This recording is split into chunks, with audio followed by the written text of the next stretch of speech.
I am Precious Mzea Sakaleji. Good afternoon and welcome to Camnet TV Media News. The headlines.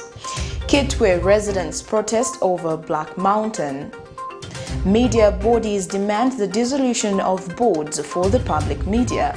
Join me with the media news in detail after this commercial. Would you like to win some cool cash? Say no more. Stand a chance to win your share of 1 million kwacha. Simply make a transaction from your Zamtel mobile money account and you could be one of weekly winners of up to 10,000 kwacha. Be empowered with Zamtel mobile money. Dial *344# to activate your account. This promotion runs from 28th July to 31st October 2021. Zamtel, your digital lifestyle partner. And now the media news in detail. Police in the Copper Belt have fought running battles with residents of KITWE Township who protested over who runs the Black Mountain. The protesters were seen throwing stones and beating up police officers who responded back with tear gas canisters and fired shots. And the protesters have told Camnet News that they were aware that some suspected Patriotic Front members have continued to run the Black Mountain at the expense of other small-scale miners. They have complained that they were promised employment at the Black Mountain once negotiations were concluded, but that no one has been employed yet.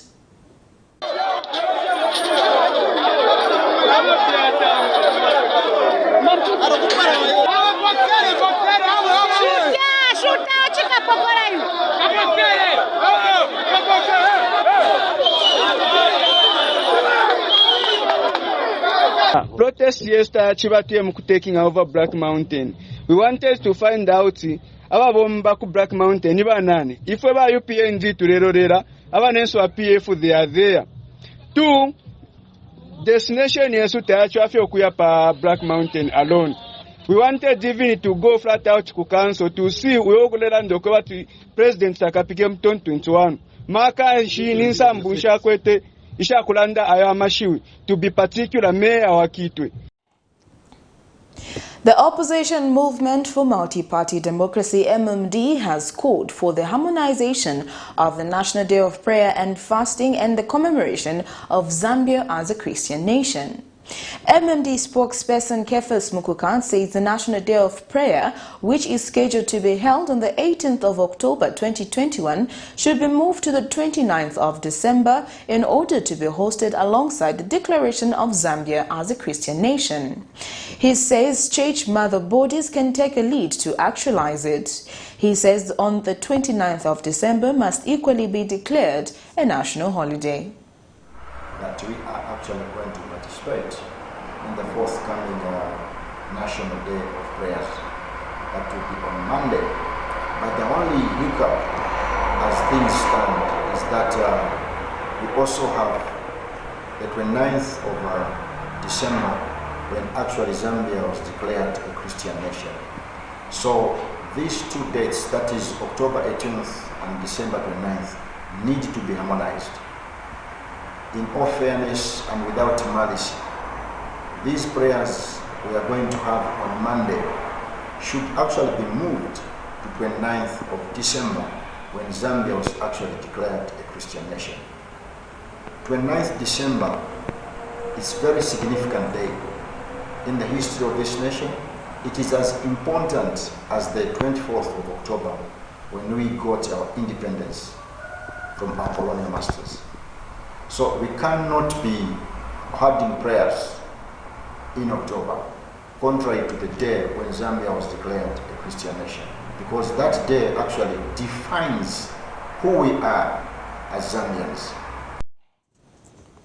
The Media Liaison Committee has urged Minister of Information and Media, Chushi Kasanda, to dissolve the Board of Directors at Zambia National Broadcasting Corporation, Independent Broadcasting Authority, and that of the Zambia Daily Mail. Committee Chairperson Enoch Ngoma calls on the Minister to ensure the new boards are professional. Meanwhile, the government says it will take the Access to Information Bill to Parliament next year. Minister of Information and Media Chushi Kasanda has reaffirmed the government's dedication to creating a favorable environment for the media to thrive in the country. Speaking during the third media Insaka on media self-regulation in Lusaka, Wednesday, the minister urged the technical working group to look at bringing sanity on social media. Wednesday, 13th October 2021, the media fraternity in Zambia converged under the third media Insaka led by the technical working group. The media seeks to build consensus around the Zambia Media Council Bill 2021, the Zambia Constitution, and the Code of Ethics. The Media Liaison Committee calls on Minister of Information and Media, Kasanda, to dissolve boards of directors of the Zambia National Broadcasting Corporation, ZNBC, and the Independent Broadcasting Authority, IBA, and that of the Zambia Daily Mail. Committee Chairperson Enoch Ngoma further advised the government to be asking the Media Liaison Committee to be nominating or proposing at least 2 names of eminent media personnel to be sitting on each of these boards to enhance professionalism. It is high time we dissolve the boards of directors at ZNBC, at IBA, and also at Zambia Daily Mail. We all know how these boards were appointed. We all know how these boards were appointed. We urge you, Honorable Minister, to ensure the new boards for these institutions are professional, and that we should also be asking the media fraternity, even though the Media Liaison Committee, to be nominating or proposing at least 2 names of eminent media personnel to be sitting on each of these boards to enhance professionalism in this journalism. And officiating the event, Minister of Information and Media, Kasanda, says the Access to Information Bill will be enacted into law in the year 2022. Have access to public information. This access to information will be backed by law. Government will be presenting the Access to Information Bill to Parliament next year during the legislative session of the current National Assembly. My ministry has outlined its calendar of activities, which will see Acts of Parliament being reviewed and new bills and policies being prepared to respond to emerging issues in the country, such as the COVID-19 pandemic and expanded use of social media. She adds that as the media discuss self-regulation, there's a need to pay attention to social media. As you make important resolutions concerning the Zambia Media Council, I urge you not to lose sight of social media. Social media is playing a very significant role as a tool of communication alongside the traditional media. Some social media accounts have more followers than some radio, television, and paper audiences. While most newspapers today have circulation figures under 10,000, there are Facebook and Twitter accounts with hundreds of thousands of followers. Some have even crossed the line 1 million. Patrick Soko, Camnet News in Lusaka.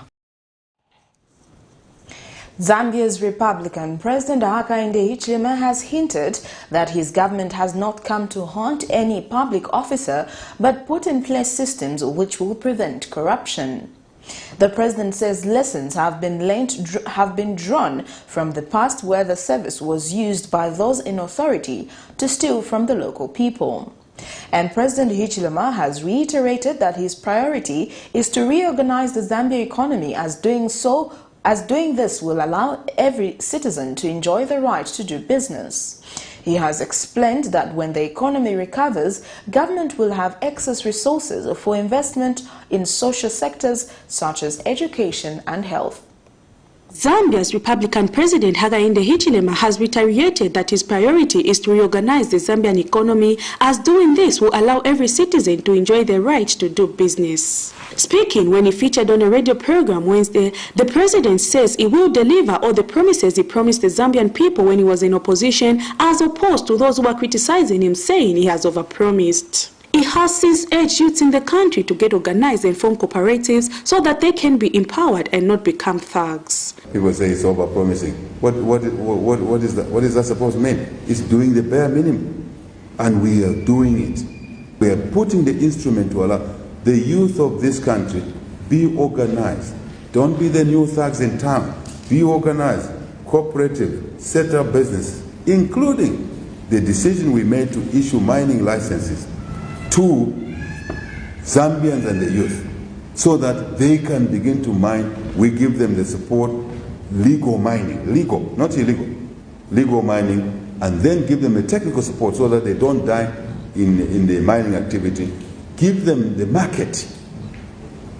And the president has stated that no pupil in the country will be subjected to sitting on the floor, but that government will ensure that resources are channeled towards the right cause, such as buying desks for the pupils. The fish eagle's eyes will be on you to check why should that child be sitting on the floor when the money has gone, to ensure that every child will sit on a desk, as I did, as you did. So now, there is the youth opportunity there, Bishop, to learn carpentry, welding. The welders that are already there, we want to buy from them. We will buy from them.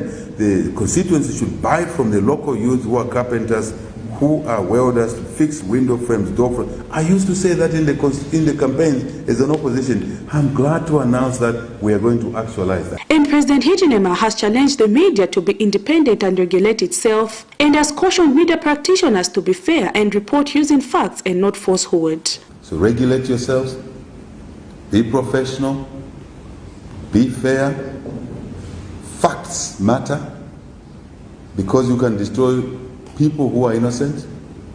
I'm a victim of that, which, as you know, the most discriminated, the most arrested, the most abused, and some media organizations ran a campaign against HH.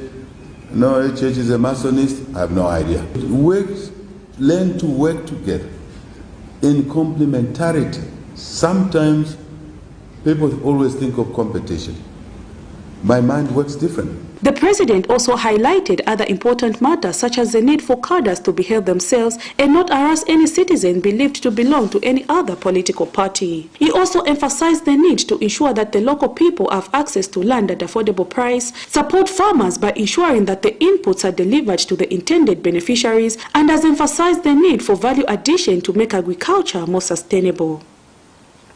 Prudence Chota, reporting for Camnet TV News. In other news, a physical scientist, KITWE Kasongo, says the country should move away from the culture of responding after a disaster has taken place and instead develop a mindset of working around reducing the impact that disasters such as floods have on people and property. In an interview with Camnet News, Mr. Kasongo says it is surprising that places such as Lusaka continues experiencing floods year after year when adequate measures such as the construction of major drainages can be undertaken ahead of the rain season. Zambia is joining the rest of the world in commemorating the International Day for Disaster Reduction, which falls on the 13th of October every year. Zambia, like the rest of the world, has been greatly impacted by the effects of climate change, as it has seen natural disasters arising from the same. Recent years have been characterized by extreme droughts resulting to reports of hunger. The country has also experienced the opposite, which is flooding caused by heavy rainfall, leading to destruction of property and the loss of lives, as was reported in some parts of the country such as Mumbwa district in the 2020-2021 rain season. A physical scientist, Mr. KITWE Kasongo, says Zambia needs to wake up and move away from the trend of reacting to disasters and instead develop a culture of reducing the impact that disasters have on people's lives and property. Apart from causing loss of lives and damage to property, disasters can also cause economic damage if not mitigated, as they tend to cause damage to public infrastructure on a large scale. Mr. Kasongo states that places such as Lusaka are known for flooding and has wondered why this problem has not been solved for many years. We encourage the government to have foresight. There is no need of you as a government being reminded that Kanyama does flood. There is no need of you being reminded that certain parts of Mtendere East will flood. Down there in Mtendere, as you are coming from Mtendere Eastern or down into Mtendere, you know that that has been a problem year in, year out. So people have had a small period, a breather, so to say. And during that breather, everyone was quiet. The government was quiet. The opposition political parties were quiet, even up to date. The scientist has also called for long-term measures to be considered, such as overhauling some of these places known for flooding. The other important long-term issue is a relook, a complete relook on the issue of the drainage systems in the capital city. I think the biggest issue we have is not so much in these other places, it's within ourselves. So one of them is have a complete relook of the city. If it's possible, we find a way of doing new structures, partnering with the other investors, so that we have new cities, shanty compounds are somehow turned into modern infrastructural cities that we can have. During that period, it will be very easy for us even to include the drainage systems. Zambia is commemorating the International Day for Disaster Reduction, which falls on 13th October annually. Zipporah Mshala, Camnet News, Lusaka. Well, that news item brings us to the end of Camnet TV Media News, but before we go, here are the headlines once again. KITWE residents protest over Black Mountain. Media bodies demand the dissolution of boards for the public media. I am Precious Mzeya Sakaleji. Thank you for joining me. Remember to always wear your mask, avoid crowded places, wash your hands for at least 20 seconds, or use alcohol-based hand sanitizer. Stay safe. Good afternoon.